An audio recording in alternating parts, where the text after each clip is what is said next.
Bonjour à tous, c'est Ambroise de Moto Plaisir, location de moto en Haute-Savoie. Dans cette vidéo, je vais vous présenter les commandes de la BMW R 1250 GS en modèle 2021.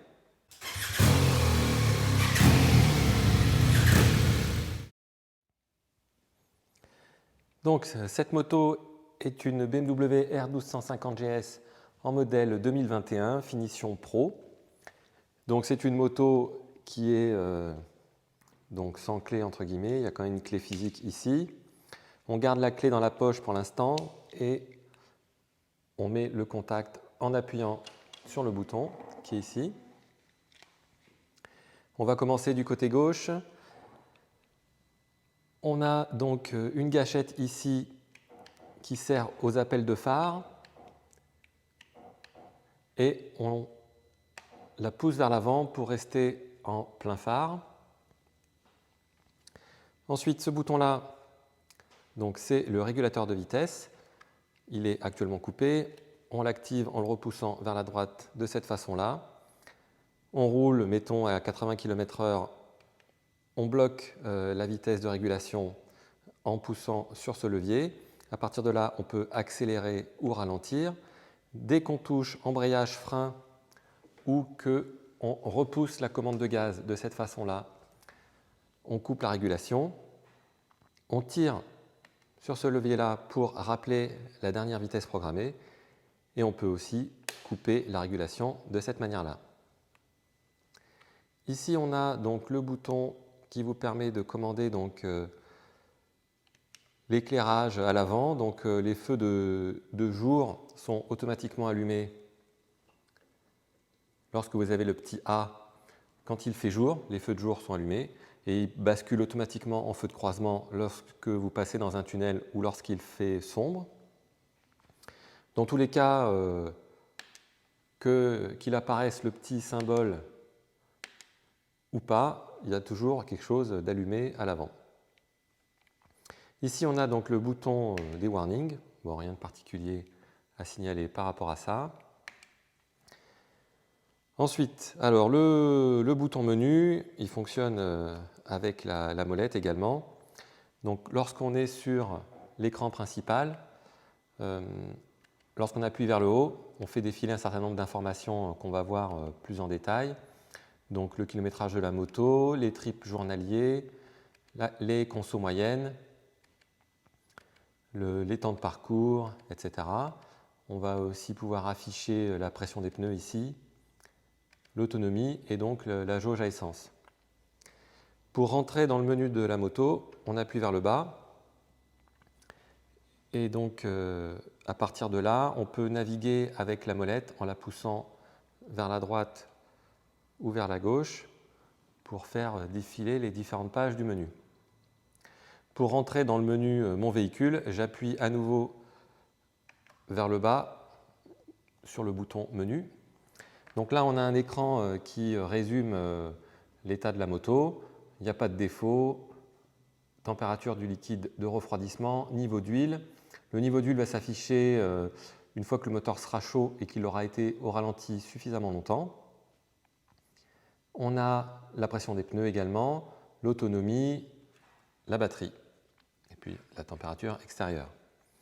Pour aller sur la page suivante, je pousse la molette vers la droite et donc j'arrive sur l'ordinateur de bord 1, celui-là, le numéro 1. Donc celui-là on peut le mettre à 0 ou on choisit de tout mettre à 0 ou on peut mettre à 0 les valeurs une à une. Et là, pour choisir l'option, j'utilise la molette. Ok, je reviens en arrière en appuyant sur le bouton menu vers le haut. Page suivante, donc c'est un autre ordinateur de voyage, celui-là, comme il l'appelle. Celui-là peut être réglé de manière à ce qu'il se mette à 0 automatiquement tous les jours. Voilà. Page suivante, on a un nouvel écran sur la pression des pneus. La différence, c'est que celui-là, il affiche la valeur standard. Il affichera la valeur réelle donc, en roulant et puis on nous calcule l'écart s'il y en a un. Et puis là, on a donc la dernière page, c'est la maintenance de la moto. Je reviens en arrière en appuyant sur le bouton menu vers le haut. Ici, on a éventuellement l'accès à la navigation. Donc là, c'est grisé puisqu'il n'y a pas de téléphone connecté à la moto. Si vous avez téléchargé l'application BMW Motorrad Connected sur votre téléphone, vous pouvez donc afficher une navigation assez basique puisqu'on n'aura pas de carte affichée à l'écran, mais simplement les instructions, tournez à droite, tournez à gauche, prenez la 3e sortie sur un rond-point par exemple. Donc pour ça, il faut avoir l'application BMW sur son téléphone. Même chose, on peut également jouer la musique à partir de son téléphone si vous avez un casque Bluetooth connecté à la moto. Même chose pour répondre à ces appels téléphoniques. Et donc ici, on a les réglages de la moto. Bon. Ensuite, ici, on a donc le bouton pour l'ABS, l'antipatinage. Donc là, ces voyants clignotent jusqu'à ce que la moto fasse quelques mètres. Ils vont normalement s'éteindre. Ça signifie que l'ABS et l'antipatinage fonctionnent correctement. Ici, nous avons un bouton pour le réglage de la suspension. Donc en roulant, vous pouvez modifier le réglage de l'amortissement. Donc à gauche, ici, on peut basculer du mode road au mode dynamique. Donc l'amortissement sera plus ferme en mode dynamique. Et vous avez également le réglage de la précharge qui apparaît ici. Donc la précharge est en automatique. Ça veut dire que quel que soit le poids que vous mettez sur la moto, votre passager monte ou descend, le réglage de la précharge se fait automatiquement. Le clignotant, ici, bon, gauche, droite, plutôt l'inverse, gauche, droite, rappel au centre. Le clignotant s'éteint aussi tout seul au bout d'un certain temps. On a le klaxon qui est ici.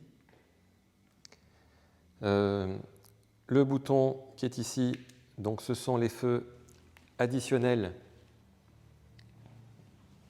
qui sont donc là, de chaque côté donc, du carénage. Voilà. Et donc il y a un voyant ici qui indique qu'ils sont allumés. On va passer du côté droit. Donc là, on a le bouton d'appel d'urgence. Donc ce bouton-là, je vous suggère de l'utiliser que si vous n'avez pas d'autre choix, évidemment. Sinon, vous avez mon portable sur le contrat, donc n'hésitez pas à l'utiliser si vous avez des questions ou si vous avez un problème avec la moto. Bien évidemment, si vous jugez utile, vous pouvez donc utiliser ce bouton qui va donc appeler un central d'appel BMW. Ils auront du coup la possibilité de localiser la moto et de vous envoyer des secours. Ici, on a le bouton qui permet d'accéder au menu du chauffage. Donc, lorsqu'on appuie sur le bouton, il apparaît le menu chauffage.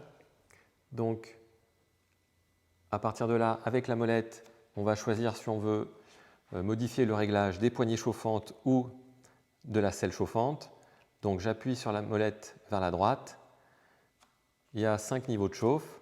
Je choisis mon niveau de chauffe et je n'oublie pas de valider en poussant la molette sur la droite. À partir de là, donc on voit que les poignées chauffantes sont allumées. Je reviens en arrière avec la molette, donc je tire vers la gauche pour accéder au réglage de la selle. Exactement le même principe. Je choisis l'intensité de chauffe et je valide en poussant la molette vers la droite. À partir de là, on voit le voyant ici qui est allumé avec le niveau de chauffe. Pour la selle passager, les boutons sont côté gauche ici. Donc pour le passager, il y a 2 niveaux de chauffe, 1 et 2, et la position éteinte et la position au centre. Lorsque le chauffage de la selle passager est allumé, on le voit ici. Donc je vais vous le couper avec l'autre main. Voilà. Donc je vais couper tout ça.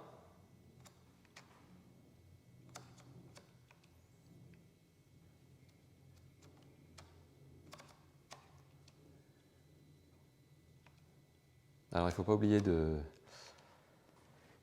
valider. Voilà. Le bouton mode ici, donc il s'agit des modes de conduite. On a accès à quatre modes de conduite: pluie, route, dynamique ou éco. Donc à chaque fois, les modes de conduite vont influencer le réglage de la suspension, la réponse de l'accélérateur électronique, l'ABS, l'antipatinage. Donc et donc ça va régler la moto de manière cohérente en fonction du mode de conduite choisi. Ici, on a le coupe-circuit. Pour démarrer, on appuie vers le bas, pas besoin d'accélérer, on maintient le bouton appuyé jusqu'à ce que le moteur démarre. Je reviens au centre, donc ici on a le réglage de la bulle, dans un sens ou dans l'autre. Voilà. On a une prise USB ici. Le verrouillage de la direction se fait après avoir coupé le contact. On tourne le guidon vers la gauche et on maintient appuyé sur le bouton. Et donc là, on a la direction verrouillée. Pour déverrouiller, il suffit d'appuyer une première fois et on remet le contact en appuyant une seconde fois. La trappe à essence, là, j'essaie de l'ouvrir, je n'y arrive pas parce que le contact est mis. Il faut d'abord couper le contact pour ensuite pouvoir ouvrir la trappe à essence. Donc on y met du samplon 95, 98 ou E10. Ensuite, les valises. Donc, alors les valises s'ouvrent avec donc, la clé physique qui est avec la clé de la moto. On appuie sur le bouton là pour sortir la clé. Donc là, lorsque la serrure est dans cette position-là, les valises sont ouvertes et elles sont verrouillées. Lorsque la serrure est dans ce sens-là, là on ne peut pas appuyer sur le bouton jaune pour accéder donc au couvercle, à la commande du couvercle. Dans tous les cas, je conseille lorsque vous quittez la moto, je conseille de verrouiller les valises puisque quelqu'un qui connaît peut très facilement partir avec la valise. Donc une fois la valise déverrouillée, on soulève la poignée et on appuie sur le bouton jaune pour pouvoir tirer sur le couvercle. Les valises sont extensibles. On a une poignée à l'intérieur qui vous permet de gagner 5 cm en profondeur. Donc la valise gauche est la plus grande. On peut donc mettre un casque intégral dans la valise gauche ainsi que dans le top case. Pour enlever la valise de la moto, il suffit de tirer sur ce levier-là. Donc ça déverrouille ce levier-là. Et à partir de là, on peut soulever la valise. Donc il y a 3 points d'ancrage pour donc, la valise. On en a un en dessous ici et 2 au-dessus. Donc pour remettre la valise en place, on commence par l'aligner sur le point inférieur et ensuite on l'aligne sur les deux points d'ancrage supérieurs et on referme les leviers, on baisse les leviers. Donc il faut faire en sorte que les leviers soient affleurants, sinon ça veut dire que la valise n'est pas bien en place. Pour accéder sous la selle, donc, on a une serrure ici côté gauche. Donc on tourne la clé vers l'arrière et on soulève l'avant de la selle. Alors attention, la selle étant chauffante, il y a maintenant un câble. Vous avez quelques outils qui sont ici sous la selle et un gilet jaune à utiliser au cas où vous auriez à vous arrêter au bord de la route.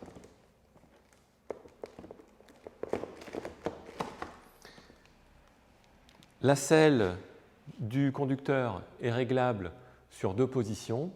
Donc, on tourne la clé vers l'avant et on peut soulever donc, la selle. J'essaye de faire ça à une seule main. Voilà. Donc là aussi, attention, il y a un câble. Donc là, la selle était en position basse. Pour la passer en position haute, il y a 2 pièces qui sont à retourner.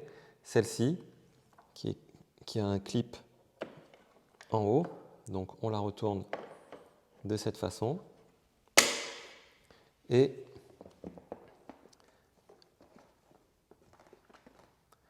on a cette pièce-là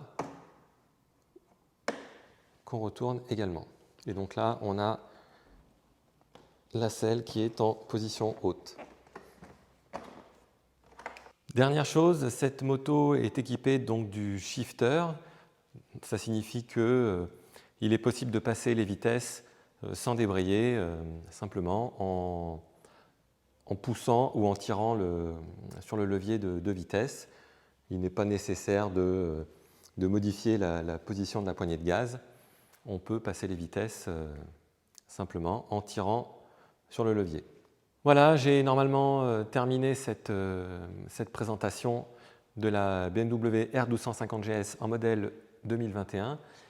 Si vous avez des questions, n'hésitez pas, vous avez mon numéro de téléphone sur votre copie du contrat. Il ne me reste qu'à vous souhaiter un bon voyage. Merci, à bientôt.